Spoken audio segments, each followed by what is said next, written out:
Cinema രംഗത്തെ ആനുകാലിക വിശേഷങ്ങളുമായിട്ട് Shri Shanthivila Dinesh sir നമ്മളിവിടെ ഉണ്ട്. നമസ്കാരം. ഇപ്പോൾ കേരളത്തിലെ നായികയായിട്ട് ഏറ്റവും കൂടുതൽ തിളങ്ങി നിന്ന ഒരു നടിയുമായിട്ട് സംബന്ധിച്ച് അവരെ ആക്രമിച്ചതുമായിട്ട് സംബന്ധിച്ച് അവരെ ആക്രമിക്കാൻ വേണ്ടിയുള്ള ഗൂഢാലോചനയും എല്ലാം കൂടെ ചേർത്തിട്ട് ശ്രീ ദിലീപിനെതിരായിട്ട് ഒരു കേസ് നടക്കുന്നുണ്ട്. ഇപ്പോൾ ശ്രീ ദിലീപ് നായിക നിരയിൽ താരനിരയിൽ ഏറ്റവും ഉയർന്നു നിൽക്കുന്ന സമയത്ത് സംഭവിച്ച ഒരു ഇൻസിഡൻ്റാണിത്. അപ്പോൾ അതിൻ്റെ വിധിയും അതിൻ്റെ ആ നടന്ന പ്രൊസീഡിങ്സിനെയൊക്കെ പറ്റിയിട്ട് എന്താണ് താങ്കളുടെ വിലയിരുത്തൽ? അക്കാര്യം അതിനകത്ത് ഇടപെട്ട് ഒരുപാട് പേര് സോഷ്യൽ മീഡിയയിലൊക്കെ മാസങ്ങളോളം ചർച്ചകളുണ്ടായിരുന്നു. ഓരോരുത്തരുടെയും നമ്മുടെ ഒരുപാട് ആൾക്കാർ അതിനുമായിട്ട് ബന്ധപ്പെട്ടു. അതിലൊരാൾ മരിക്കുകയും ചെയ്തു, ഒരു സംവിധായകൻ മരിക്കുകയും ചെയ്തു. അപ്പം അതിൻ്റെ വിധിയും എന്തായിരിക്കും? ആ നടന്ന സംഭവങ്ങളുടെ ഔട്ട്കം എന്തായിരിക്കും? ഒന്നാമത് അടുത്ത തിങ്കളാഴ്ച 8-ാം തീയതി വിധി പറയുകയാണ്. ഈ സമയത്തൊക്കെ വിധി വരും പുറത്ത്. 6-7 വർഷക്കാലം മലയാളികൾ ആവശ്യത്തിനും ആവശ്യമില്ലാതെയും ചർച്ച ചെയ്ത ഒരു നടൻ്റെ കരിയർ മൊത്തം നശിപ്പിച്ച, അയാളുടെ കോടിക്കണക്കിന് രൂപ നശിപ്പിച്ച, മാനസികമായ എന്താ പറയുക പീഡനം നടത്തിയ, അയാൾക്കും ഒരു ഭാര്യയും 2 പെൺകുട്ടികളും ഉണ്ട് എന്നുള്ള ചിന്തിക്കാതെ ഒരു പ്രബല ഗ്രൂപ്പ് നടത്തിയ, ഒരിക്കലും കേരളത്തിൽ നടക്കാൻ പാടില്ലാത്ത ഒരു കേസിൻ്റെ വിധിയാണ് പറയുന്നത് 8-ാം തീയതി. നമ്മൾ കേട്ടുകഴിവില്ലാത്ത ഒരു നടിയെ ആക്രമിച്ചിട്ട് ആ നടിയുടെ ആക്രമണം അവരെന്താണോ ഉദ്ദേശിച്ചത് അതെല്ലാം കഴിയുമ്പോൾ അവരോട് തന്നെ ചോദിക്കുന്നു എവിടെ കൊണ്ടാക്കണമെന്ന്. അത് ഇന്ത്യയിൽ ഒരിടത്തും ലോകത്തിന് നടന്നിരിക്കില്ല. എവിടെയാണ് സേഫായിട്ട് കൊണ്ടാക്കേണ്ടത് എന്ന് ചോദിക്കുമോ? നമ്മളാണെങ്കിൽ എന്തെങ്കിലും ചെയ്താൽ അപ്പം തന്നെ ബസ്സിൽ നിന്ന് ചവിട്ടി തള്ളിയിട്ടിട്ട് മുങ്ങും. അതെ, ഇത് നല്ല മനസ്സാക്ഷിയുള്ളവരായതുകൊണ്ട്, ഈ പൾസർ സുനിയും സംഘവും നല്ല മനസ്സാക്ഷിയുള്ളവരായതുകൊണ്ട് ചേച്ചിക്ക് എവിടെ പോകേണ്ടതെന്ന് ചോദിച്ചു.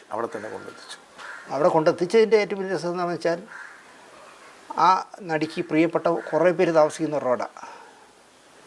ആഷിഖ് അബു അടക്കം, പട്ടൺ റഷീദ് അടക്കം, സിദ്ദിഖ് അടക്കം താമസിക്കുന്ന റോഡിൽ PC തോമസ് MLA.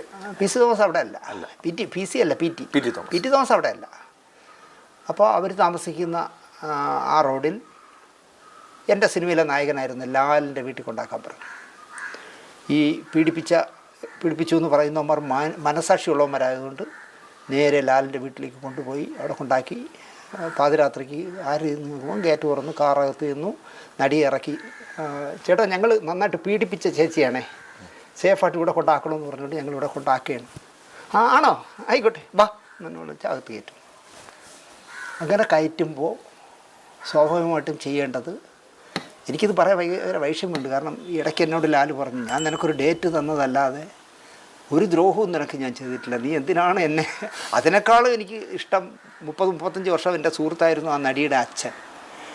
അവളെ ഞാനൊരു അനിയത്തിയെ പോലെ എൻ്റെ സെറ്റിൽ, എൻ്റെ സിനിമയിലെ നായിക അവളായിരുന്നു. അവളെ ഞാൻ ഒരു അനിയത്തിയെ പോലെ കൊണ്ടു കിടക്കി, എന്നെ ദിനേശ് ചേട്ടാന്ന് വിളിച്ചിട്ടുള്ളത് അത്രയും മധുരമായിട്ടാണ്. ഇതെല്ലാം കഴിഞ്ഞിട്ട് ഞാൻ അവൾക്കെതിരെയൊക്കെ സംസാരിച്ചു പറഞ്ഞു. വടക്കഞ്ചേരിക്കാരൻ, അവനെ ഏതൊരു സെറ്റിൽ വർക്ക് ചെയ്യുന്നിടത്ത് നായിക ഈ കുട്ടിയാണ്. ഇവർ വന്നോട് ആദ്യം ചോദിച്ചത് ദിനേശ് ചേട്ടന് സുഖമാണോ എന്നാണ്. അവൻ പറഞ്ഞു, ചേട്ടനെ കുറിച്ച് ഒരു പരാതി അവൾക്കില്ല. എനിക്കത്ര ഇഷ്ടമായിരുന്നു അവളെ. അതുപോലെ തന്നെ പടം ഷൂട്ടിങ് തീർന്നപ്പോൾ എൻ്റെ പൈസയില്ല. ഞാൻ പറഞ്ഞു, ഡബ് ചെയ്യുന്ന വേറെ ആളുമാണ്. ഞാൻ പറഞ്ഞു, ഞാൻ മനോരമയിൽ നിന്ന് പൈസ കിട്ടിയിട്ട് എത്തിക്കാമെന്ന് പറഞ്ഞു. ഒരു മടിയുമില്ലാതെ ആയിക്കോട്ടെ എന്ന് പറഞ്ഞ് പോയ ആളാണ് അച്ഛനും മോളും. ഞാൻ മനോരമയിൽ നിന്ന് പൈസ കിട്ടി, സാറ്റലൈറ്റിൻ്റെ പൈസ കിട്ടിയപ്പോൾ ലാലേട്ടനും അങ്ങനെയായിരുന്നു. ഇവർ രണ്ടുപേരും മനസ്സിലെങ്കിലും കരുതി കാണും ഈ പൈസ പോയെന്ന്, ഈ ലക്ഷം പോയി എന്ന് വിചാരിച്ചാണ്. 2 പേർക്കും മനോരമയിൽ നിന്ന് കിട്ടിയത് കൊടുത്ത ആളുമാണ് ഞാൻ. പക്ഷേ ഞാൻ ചോദിക്കുന്നത്, ഒരു പെൺകുട്ടിയെ 6-7 പേർ ചേർന്ന് ഒരു വണ്ടിയിലിട്ട് പീഡിപ്പിച്ചുകൊണ്ട് നമ്മൾ ആദ്യം ചെയ്യേണ്ടത് സ്ഥലം പോലീസ് സ്റ്റേഷനിൽ, എവിടെയാണോ അവൾ ഇപ്പോൾ ഉള്ളത് അവിടുത്തെ പോലീസ് സ്റ്റേഷനിൽ അറിയിക്കണം. കാക്കനാട് പോലീസ് സ്റ്റേഷനിലാണ് അറിയിക്കേണ്ടത്. അവർ ചെയ്തത് അങ്ങനെയല്ല. ഈ കുട്ടി ചെന്നിടം തന്നെ ഇതുമായിട്ട് യാതൊരു ബന്ധവുമില്ലാത്ത ഒരു MLAയോ പഞ്ചായത്ത് മെമ്പറോ പോലും ഇല്ലാത്ത ആൻറ്റോ ജോസഫിനെ വിളിച്ചു വരുത്തുന്നു. എല്ലാം 12 മണിക്ക് ശേഷമാണേ. കുറേ കിടന്ന് ആൻറ്റോ ജോസഫിനെ വിളിച്ചു വരുത്തുന്നു.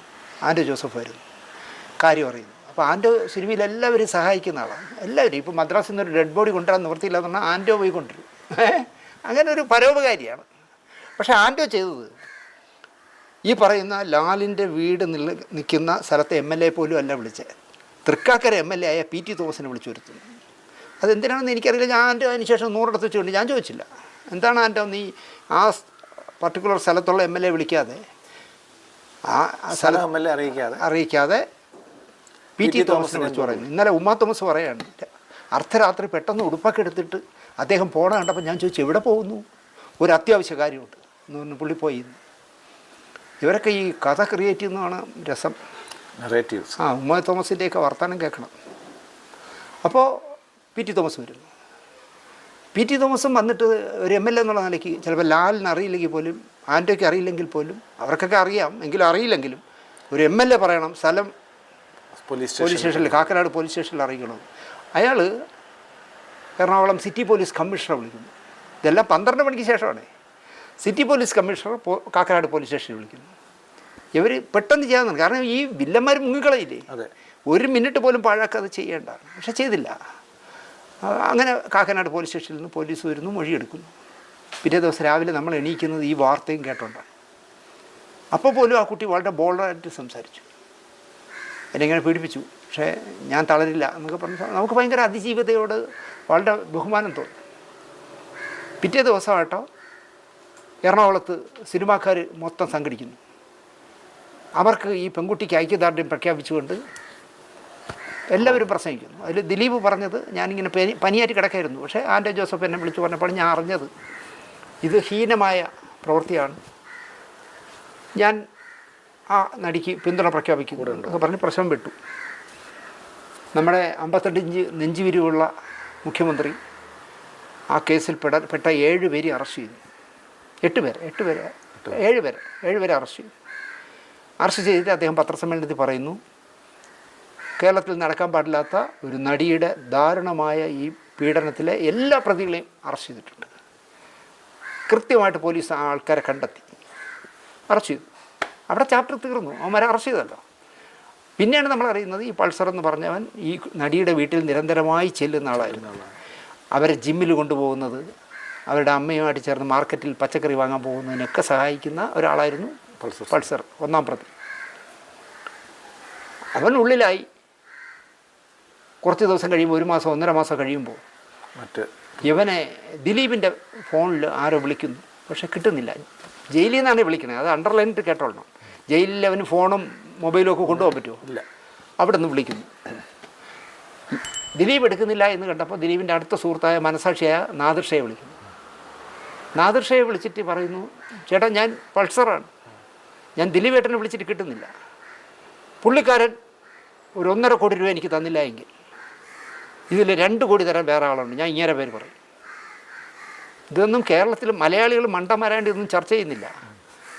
നമ്മളൊരാളെ ഫോക്കസ് ചെയ്താൽ അവനാ ചട്ടിയിലാക്കണമെന്ന് മാത്രമേ ഉള്ളൂ നമുക്ക്. ഇവിടെ സ്ത്രീപക്ഷ വർത്തമാനമൊക്കെ പറഞ്ഞ് ഒരു സാരി ഒരു കമ്പിൽ ചുറ്റി കാണിച്ചാൽ അതിൻ്റെ പുറത്ത് ചാടി വീഴുന്നവന്മാരാണ് സ്ത്രീപക്ഷ ആൾക്കാരായിട്ട് നിൽക്കുന്നത് കേരളത്തിൽ. അങ്ങനെ ഒരു ഈ ചാനൽ ചർച്ച വരുന്നവന്മാരെ പലരും ഞാൻ ആലോചിക്കുക, അവൻ്റെ കാര്യം അവൻ സിനിമയിൽ എന്തോ തെമ്മാടിയായിരുന്നു.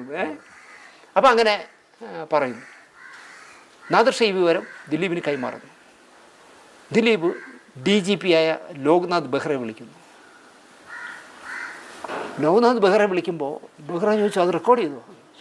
ഇല്ല സാർ. അവൻ ഇനിയും വിളിക്കും, നിങ്ങൾ റെക്കോർഡ് ചെയ്യണം.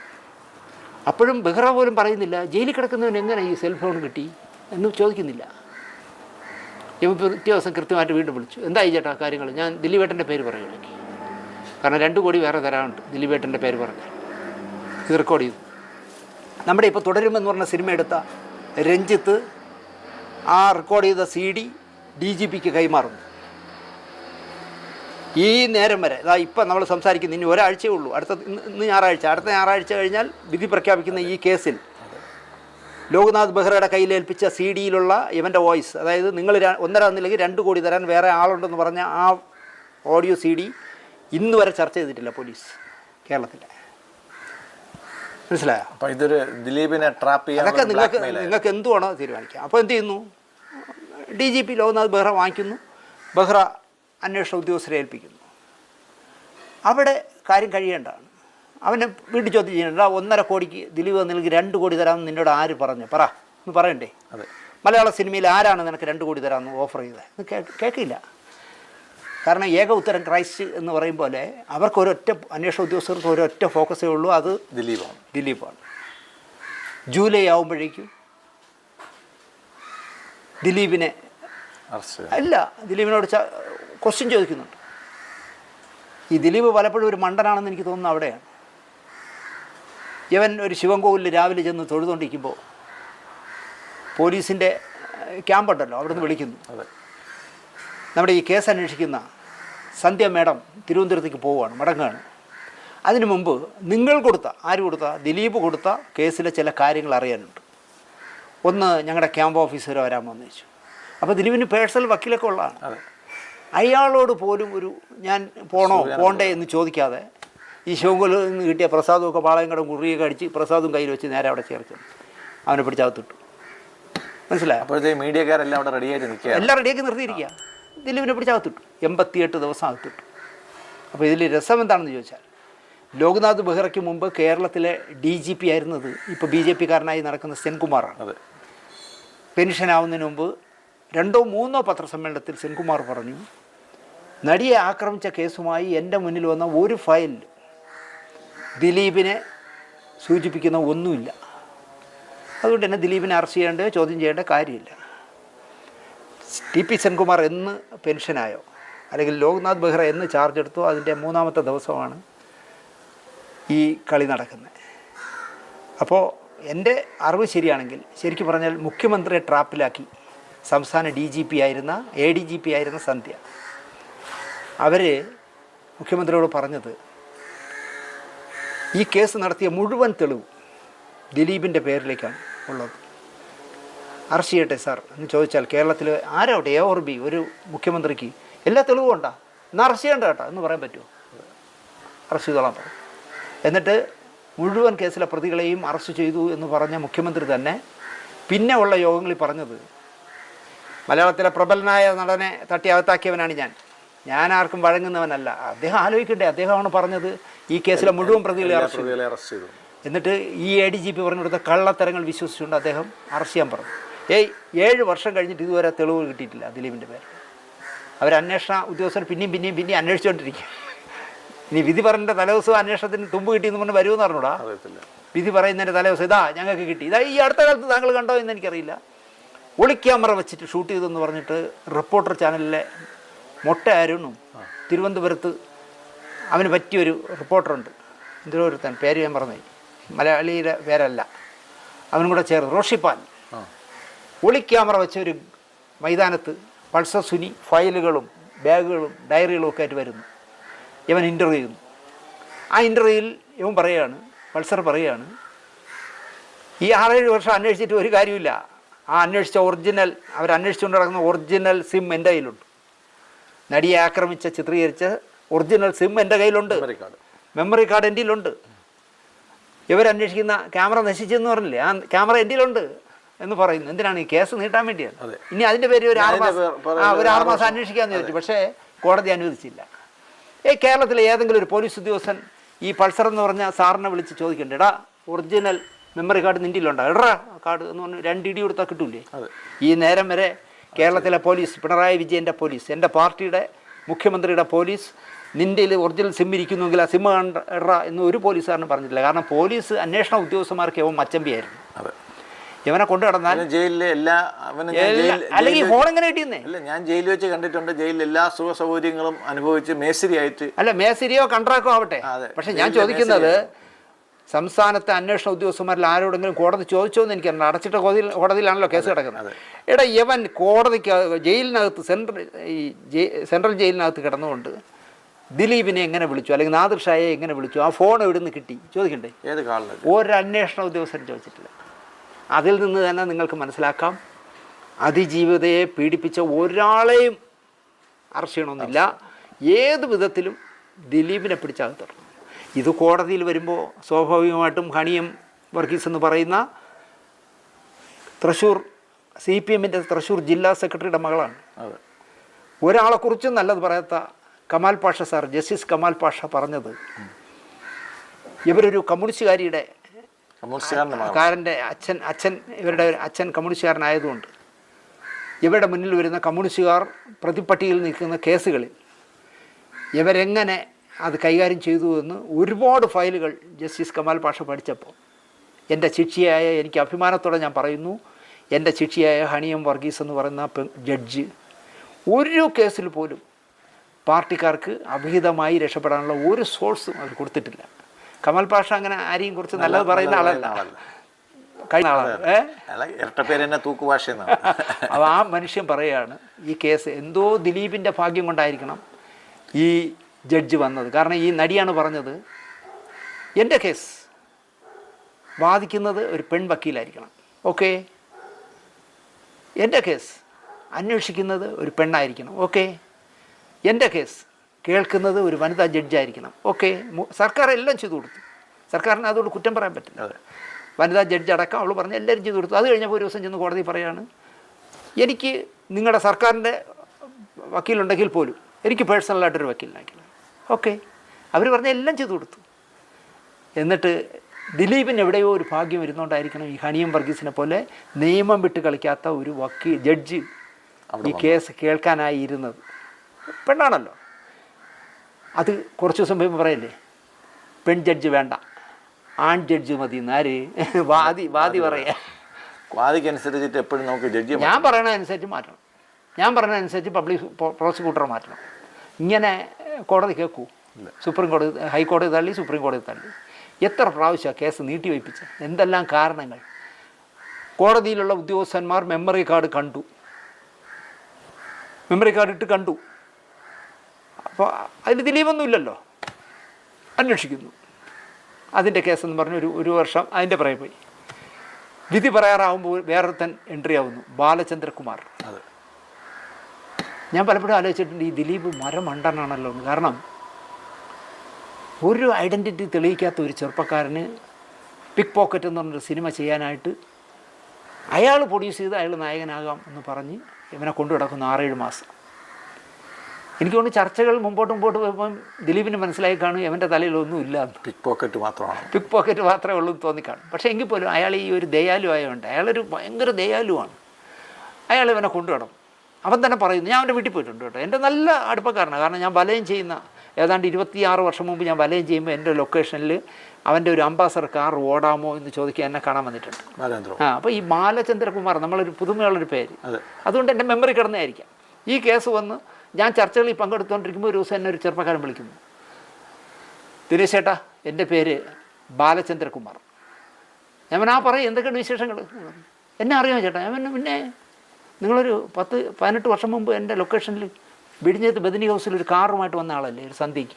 അവൻ ഞെട്ടിപ്പോയി, ചേട്ടാ ഇത്രയും കാലമായിട്ട് ചേട്ടാ അത് ഓർത്ത് വെച്ചേക്കണം. അവന് ഓർത്ത് വെച്ചേക്കണം. 2 കാര്യങ്ങളുണ്ടാവും. ഒന്ന്, നിങ്ങൾ മീശ വയ്ക്കാത്ത ആളാണ്, രണ്ടാമത്തത് നിങ്ങളുടെ പേരാണ്. അങ്ങനെ എൻ്റെ നല്ല ബന്ധമായിരുന്നു. ഈ ചെറുപ്പക്കാരൻ എന്നെ അവൻ്റെ വീട്ടിൽ നിരന്തരമായി വിളിക്കുമ്പോൾ ഒരു ദിവസം ഞാൻ സിന്ധു കൂടെ അദ്ദേഹത്തിൻ്റെ വീട്ടിൽ ചെന്നു.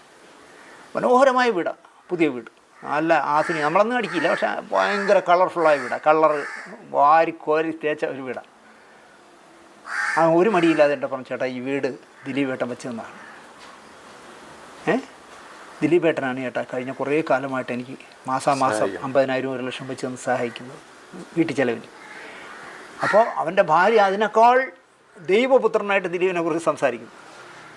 ഇതെല്ലാം കഴിഞ്ഞിട്ട് അവരെ പ്രിയദർശൻ ചെയ്ത മോഹൻലാലിൻ്റെ ഒരു പടമുണ്ട്, കുഞ്ഞാലി മരയ്ക്കാർ അല്ലേ, കോഴിക്കോട് കടപ്പുറത്ത് വന്ന ആ പടം കാണാൻ ഞങ്ങൾ കാട്ടാക്കട ഒരു അനിൽ എന്ന് പറഞ്ഞ ഒരാളുടെ തിയേറ്ററുണ്ട്, തിയേറ്റർ സമുച്ചയം 3-4 തിയേറ്റർ. അവിടെ ഞങ്ങൾ വീട്ടുകാരെല്ലാവരും കൂടി പടം കാണാൻ പോയി. അയാൾ വിളിച്ചിട്ടാണ് പടം കാണാൻ പോയി. അവിടെ ചെല്ലുമ്പോൾ എന്ത് പറ്റി നട്ടാൽ ഞങ്ങൾ 12 പേരായിട്ടുണ്ട്. അപ്പോൾ അന്ന് കൊറോണ കാലമായതുകൊണ്ട് 24 സീറ്റ് വേണം 12 പേർക്ക്. ഒരു സീറ്റിൻ്റെ ഇടവിട്ടാണ് സീറ്റ്. അവിടെ പൂരപ്പറമ്പിൻ്റെ ആളാണ്. ഞങ്ങൾ ചെന്ന് 1.5 വിട്ട സീറ്റുകളിൽ ഞങ്ങളിരുന്നു. പടം തുടങ്ങാൻ ഒരു 2 മിനിറ്റ് ഉള്ളപ്പോൾ ഒരു സ്റ്റാഫ് വന്നിട്ട് പറഞ്ഞു, പിന്നെ നിങ്ങൾ 12 പേരും അങ്ങേറ്റം നീങ്ങിയിരിക്കും, ബാക്കി 12 ഞങ്ങൾ വേറെ വിറ്റ്. ഞാൻ പറഞ്ഞു, അങ്ങനെ ഇവിടെ വിൽക്കാൻ സർക്കാർ നിയമമില്ലല്ലോ. അല്ല, ഞങ്ങൾ കൊടുത്തിരിക്കണം, മാറി തരണം. ഞാനപ്പോൾ തന്നെ എൻ്റെ കൂടെ സിന്ധു അടക്കം 12 പേരുടെയും പറഞ്ഞ് ഇറങ്ങി. ഞങ്ങൾ ഇറങ്ങി പുറത്തു വന്ന് അതിൻ്റെ കൗണ്ടറിൽ വന്ന് കാണിക്കാവുന്ന അട്ടഹാസം മുഴുവൻ ഞാൻ നടത്തുമല്ലോ. നടത്തി പൈസ തിരിച്ചു വന്നു.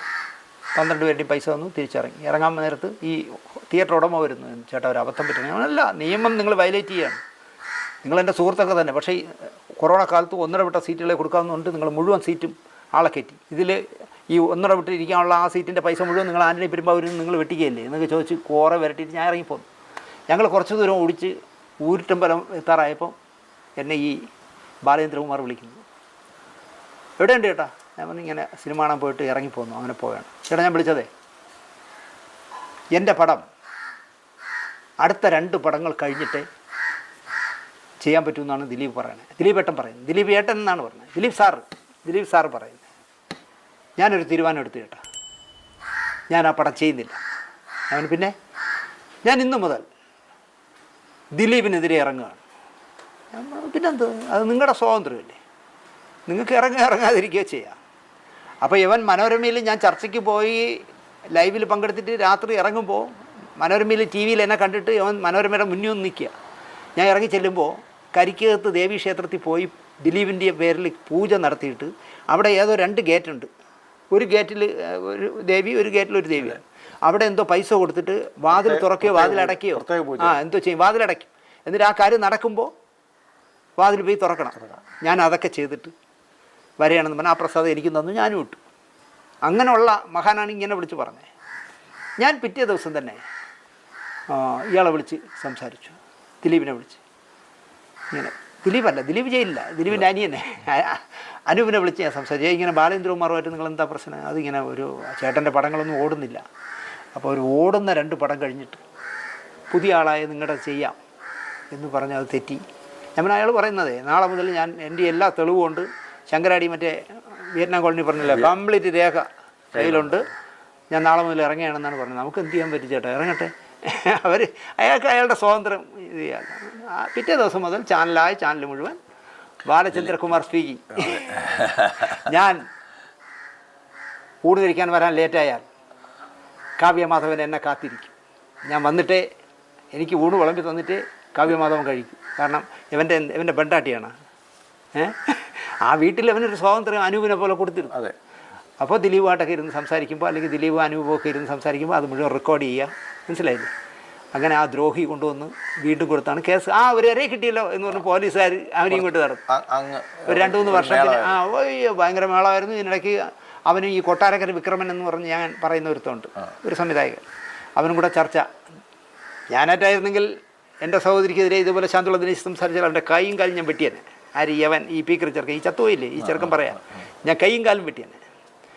യവൻ്റെ എന്താ പറയുക, തലതൊട്ടപ്പനായ തിരുവനന്തപുരത്ത് ശബ്ദം കൊടുക്കുന്ന ഒരു നടി ഒരുത്തനെ കരിയോയിലൊക്കെ ഒഴിച്ചിട്ട് ഒരു ചാനലിൽ പറഞ്ഞത് അടുത്ത് ഞങ്ങൾ പോകുന്നത് ശാന്തുള്ള ദിനേശിൻ്റെ വീട്ടിലോട്ടാണെന്ന്. ആ ചാനലിൽ എന്നെ വിളിച്ച് കേട്ടപ്പോൾ ഞാൻ പറഞ്ഞു, തിരിച്ചു പോണത് മുട്ടുകാലിൽ എഴിഞ്ഞായിരിക്കും, ഞാൻ വെട്ടും, എനിക്ക് വേറെ ആരും വേണ്ട, ഞാനും പാർവും മതി, എൻ്റെ അപ്പം നായുണ്ട്, ഞങ്ങൾ 2 പേരും മതി, അവളുടെ കാലിൽ ഞാൻ വിട്ടു എന്ന് പറഞ്ഞു. നിയമപരമായി പറയാൻ പാടില്ലാത്തതാണ്.